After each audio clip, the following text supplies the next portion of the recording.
Bonjour et bienvenue dans le Scan, le podcast actu de Tel Quel. Notre invité aujourd'hui, c'est Diego Hidalgo de Meuzois. Bonjour. Bonjour. Vous êtes auteur de cet ouvrage, Anesthésié, l'humanité sous l'emprise de la technologie. Est-ce que nous sommes tous anesthésiés par nos écrans? Déjà, est-ce que vous avez l'impression aujourd'hui que le monde court à sa perte avec les technologies dont nous disposons? Alors, j'aime pas être trop sensationnaliste et utiliser des arguments qui meneraient à dire qu'on est tous tout le temps anesthésiés et que c'est la fin du monde.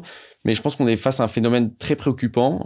C'est pas juste les écrans. Parfois, on utilise, on pense seulement aux écrans qui sont une grande partie de la technologie d'aujourd'hui. Mais c'est vraiment, je pense, un ensemble d'applications et de dispositifs dans lesquels on baigne et nos vies, on les livre de plus en plus, en effet, à ces outils technologiques. Et dans Anesthésié, j'essaye d'expliquer pourquoi on est de plus en plus en fait utilisé par elles davantage que nous les utilisons. Moi, j'ai rien contre la technologie quand c'est l'humain qui s'en sert pour remplir un objectif dont il a décidé lui-même. Mais je pense qu'hélas, dans le paradigme qui prédomine dans la technologie d'aujourd'hui, on est de plus en plus, comme je disais, utilisé par la technologie plutôt que l'on l'utilise nous. C'est pour ça que j'utilise cette métaphore de l'anesthésie, parce que je pense que nous sommes en effet en grande partie anesthésiés. Et est-ce que nous sommes tous? Alors, je pense que ce serait un danger de penser, par exemple, que ce sont seulement les adolescents, les jeunes publics qui sont les victimes de ça, parce que je pense qu'en effet, on est tous plus ou moins anesthésiés. En tout cas, on court tous le risque de l'être. Alors par exemple, je l'ai pas sur moi là en ce moment, mais si je devais prendre mon smartphone, je sais que vous n'avez pas de smartphone, mais c'est peut-être l'objet qu'on utilise de plus souvent dans notre vie quotidienne, 4 heures, 5 heures, 6 heures, parfois 7 heures par jour. Quels sont les dangers selon vous d'un smartphone? Alors, déjà, c'est vrai que les smartphones, on les utilise de plus en plus. On les utilise pas forcément 4, 5, 6 heures de suite. Mais en fait, en 2019, par exemple, un Américain moyen utilisait son smartphone 53 fois par jour. Un chiffre qui a sans doute augmenté depuis. Et les dangers, en fait, sont à différents niveaux. Je dirais qu'il y a un premier danger qui est que on délègue de plus en plus de facultés mentales, de facultés cognitives, des choses qu'on faisait par nous-mêmes, par exemple, comme retenir des choses, comme la mémoire, l'orientation. Tout ça, on le délègue de plus en plus à quelque chose qui nous accompagne tout le temps. On devient de plus en plus dépendant. C'est une espèce de béquille mentale sans laquelle on ne sait plus réfléchir. Le QI qui augmentait de chaque décennie depuis qu'il y a des mesures disponibles du QI. Ça, c'était l'effet de Flynn qui décrivait qu'on devenait, entre guillemets, de plus en plus intelligent, même s'il faut se méfier du QI comme mesure unique de l'intelligence. Et ben, on voit que depuis, ça fait une quinzaine d'années, il diminue. Alors, il peut y avoir d'autres facteurs. Je dis pas que c'est seulement la technologie, mais les experts sont assez d'accord pour dire que la technologie joue un rôle énorme là-dedans. Et en fait, on voit que ce ne sont pas seulement nos facultés uniques, comme je disais, la mémoire, l'orientation. C'est une façon de penser, en fait, qu'on délègue de plus en plus au smartphone. Et par exemple, il y a un ami de Steve Jobs qui s'appelait Douglas Tompkins qui disait que qu'il accusait donc Steve Jobs son ami d'avoir créé des machines à désapprendre, des de-skilling devices en anglais. Et on voit comment, je pense, en plus, ce ne sont pas seulement ces facultés précises, mais notre façon de penser en général, qui fait que souvent, on arrête de penser, en fait, quand on demande, quand on sollicite la machine pour penser à notre place. Et d'ailleurs, il y a des études qui prouvent qu'on rentre dans un monde de plus en plus bipolaire au niveau politique, à cause des réseaux sociaux, par exemple. Bipolaire dans le sens Chine-États-Unis ou dans le sens Non, dans le sens gauche-droite, on va plus vers l'extrême droite et l'extrême gauche de plus en plus. Oui, alors ça, je disais. Les grandes nations vont dans ce sens-là. Oui, alors là, j'ai essayé de répondre plus sur le smartphone, mais en effet, bon, ça c'est peut-être un autre versant qui est que, en effet, on devient de plus en plus en fait les objets, notamment des réseaux sociaux, qui nous poussent dans un sens, qui nous catégorisent, qui nous font voir un certain type de contenu, alors qu'on a l'impression qu'on navigue dans un océan d'informations où on a accès à tout. Et en fait, on voit, comme vous le dites, plein de processus de polarisation politique qui sont pas venus de rien. Et en fait, que ce soit en Europe, aux États-Unis, dans des phénomènes comme le Brexit, on voit comment les personnes ont été manipulées par la technologie. Les informations fausses, par exemple, circulent à peu près 5 fois plus vite, ou 6 fois plus vite d'ailleurs, selon une étude du MIT, sur Twitter, que des informations véridiques. Parce qu'en fait, bon, plus on voit une nouvelle, plus on a l'impression qu'elle est vraie. Donc en plus, les gens sont convaincus. Et surtout, le modèle économique des grandes plateformes repose non pas sur le bien ou l'utilité qu'elles peuvent avoir pour nous, mais sur le temps qu'on passe derrière elle. Et Bien du sûr. coup, plus un contenu va générer des émotions vives, comme la rage, la colère, par exemple, ou le rire, plus elles vont être partagées parce que les algorithmes vont les mettre en avant. Et du coup, bon, il y a plein de dynamiques, en fait, donc, que je tente de décrire en détail dans Anesthésié, qui sont vraiment préoccupantes. Donc, certaines, je pense qu'on les connaît à peu près, mais on n'en est pas vraiment conscient, ou on veut pas y croire, ou on comprend pas les ressorts exacts qu'il y a derrière. Et c'est ce que j'essaye de révéler un peu dans le livre. Et dans cet ouvrage, vous faites part de trois états, trois âges d'état de connexion finalement qui nous occupent aujourd'hui. L'état solide, l'état liquide, l'état gazeux. Est-ce que vous pouvez nous raconter un petit peu cet écosystème qui nous entoure aujourd'hui? Alors en fait, ce que j'essaye ce qui sert un peu de toile de fond à Anesthésié, c'est cette théorie ou ce petit modèle des trois âges de la technologie numérique. Et comme vous disiez, il y a l'âge de la technologie solide, liquide et gazeuse. Et la technologie solide, c'est celle qui est en fait symbolisée par le paradigme, c'était l'ordinateur personnel qu'on peut allumer quand on veut s'en servir, on peut l'éteindre quand on veut arrêter de s'en servir. Et en fait, le rapport qu'on a à un ordinateur est assez conscient, c'est-à-dire on décide de s'en servir et on s'en sert quand on en a besoin. Et en fait, ça ressemble un peu au rapport qu'on a au solide, c'est-à-dire un solide, il a un volume et une forme propre. Je peux le prendre dans ma main, je peux m'en éloigner, m'en approcher selon l'envie que j'en ai ou l'utilisation que je vais en faire. Donc, je suis assez maître. Voilà, je suis assez maître de la technologie que j'utilise.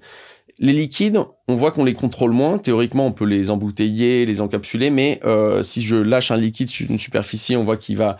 je le contrôle pas, il s'étend, il s'éparpille sans que je puisse le maîtriser. Et en plus, si on pense par exemple au fait de boire, c'est quelque chose qui se reproduit bien plus de fois par jour que le fait de manger. Et c'est un acte moins conscient. Si je demande à quelqu'un ce qu'il fait et que cette personne est en train de manger, il va probablement me répondre « je suis en train de manger ». Donc ça définit le moment dans lequel il se trouve. Tandis que si on boit, si je suis en train de boire, je vais peut-être pas répondre à la personne « bonjour, je suis en train de boire ». Eh bien, en fait, l'utilisation qu'on fait des smartphones, je disais tout à l'heure 53 fois par jour en 2019 aux États-Unis, ressemble beaucoup plus, disons, au fait de boire. Ça définit moins le moment dans lequel on est. Et théoriquement, c'est moi qui décide de prendre mon smartphone. Enfin, c'est pas moi parce que moi j'en ai pas.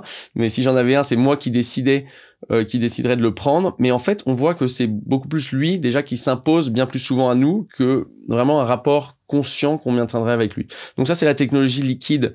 Je dis symboliquement qu'elle commence en 2007 parce que c'est l'âge de sortie l'année de sortie du premier smartphone. Et là, autour de l'année 2022, la technologie, telle que je l'écris, devient de plus en plus gazeuse. C'est-à-dire? Alors les gaz, ça nous entoure. En général, ça n'a pas de couleur. On sait pas on pense pas, on n'est pas conscient du fait qu'ils nous entourent, mais en fait, on les respire sans que ce soit un acte conscient. Et les paradigmes de la technologie gazeuse, ça pourrait être les enceintes connectées qui connectent une maison ou une salle entière sans qu'on en soit conscient.